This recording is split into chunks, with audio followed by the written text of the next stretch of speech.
kind of pinned down by the weather here.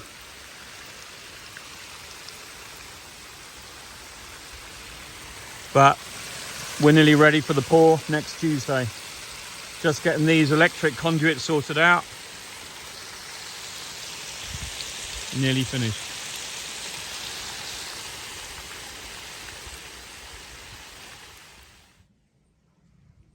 So isn't it amazing what difference a day makes? So I've been working on this for quite a while. It's not my thing I usually do, but I've kind of come up with a solution to hold everything in place while the concrete's being poured. I suppose usually my plumber electrician would do this, but because my plumber is my electrician, because my electrician is my plumber, and he's not here, you've got to take things into your own hands and just get on with it. It's not difficult. It's just I come up with a solution where I make a bit of scrap. We'll just drill loads of holes in it the right size, and then tidy all the cables up. So here we've got all the electricity on this side, and on that side we've got all the plumbing side. So the whole room will probably be a square about 3 meters by 3 meters, which is a nice big size. It means there'll be room to work in here. I've also got to fit network cables in yet across the whole building, but that will just come in. I don't know if you can see where that mound of gravel is. That's my network cable that comes up from the house. Will do. The conduit's still intact. I put in 18 years ago. And that's just got to come along here and go to somewhere there. Then it'll come into the building. But that is where it'll be as well in here. So that'll be the main place. But what I managed to do is sort this all out. So over there, if you look, we've got hot and cold water coming from there. That'll be the sink in the extraction room. And it comes under the floor with the pipe. So we've got a hot and cold left and right, and also hot and cold that are going to the bathroom and shower, and a separate cold. So it gives us more options. And also in the electricity side, that's the water that's going to come into the building. That will go off that way and join the existing hose, which is coiled up there. So that will be done later on. That can be all done as soon as the moulding's off. I can drop that conduit in and forget about it, and it stays over there until we do the septic tank, until we feed everything in. Then also the other blue one is actually a feed for electricity for the heat pump that will be out the back here somewhere. But overall, it's all in place and looking tidy, which is great. So I've got to just dig this out a little bit now so that it comes in contact with the existing concrete they put down. But basically that is done and fitted. And I've also got to pin this bit down to make sure. The problem is when you pour concrete onto pipes, often they float up. So you've got to make sure they're firmly down and nothing can move. Because there's only going to be about 25 centimeters concrete on top of that. It's plenty. It's going to be up to the top of the wood there and above that metal grill, but I want to make sure that it doesn't float up. You can see when we pour the concrete, and also I'm probably going to put some more insulation in here if I can as well before the pour is done, just to help protect these pipes, because this is obviously the most susceptible area. But in the winter there'll be a lot of warmth here anyway, because the heat pump will be running, so I suppose it's not too bad. But anyway, that is all in and done, looking nice and tidy. And also over here we've got a slight problem to sort out, that the stonemason has unfortunately placed the pipe exactly where one of the beams will just about sit. So this is in the way. The other two behind we can live with. So what I'm going to do is I'm going to put an insert, because this is loose. I'm going to put an insert into this, which will cap it off, and then run 2 pipes out, because this will be the drain for the shower and anything else we've got in here. And then what that'll take me a 50mm pipe over there. It'll come up just behind there instead, out the way. And it'll just mean I'm covered, because on top of this will go about 15 centimeters of concrete here. So that's plenty to cover that, and still plenty to give them stuff to bolt through. So I'll fix that this afternoon or tomorrow. And that's another thing too. I've got to go and pick up the insert for in here, but that'll be no problem to do. That's done. Another little thing to sort out, but that is building for you, and it is what it is. So over here I've gone a bit mad with my earthing.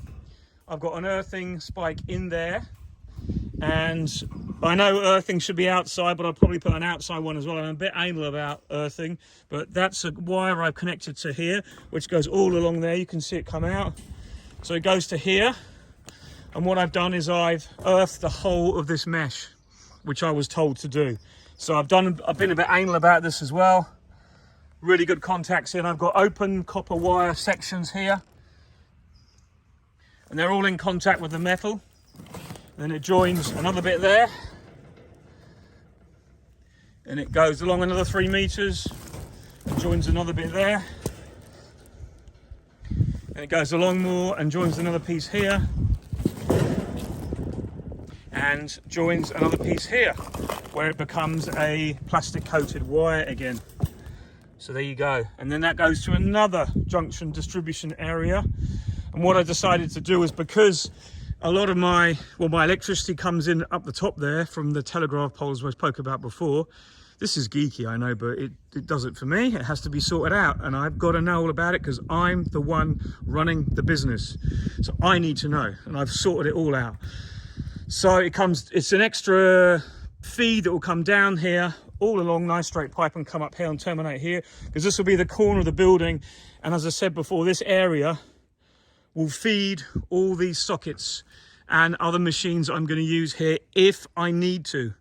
And I've contacted the builders and found out that we only need to be 35 centimeters from the edge, not 55, 60, which all the conduits at the moment would be that come out. So I'm going to put another one in here, and then maybe another one over there, because it just makes life so easy. You see, you can never have too many conduits.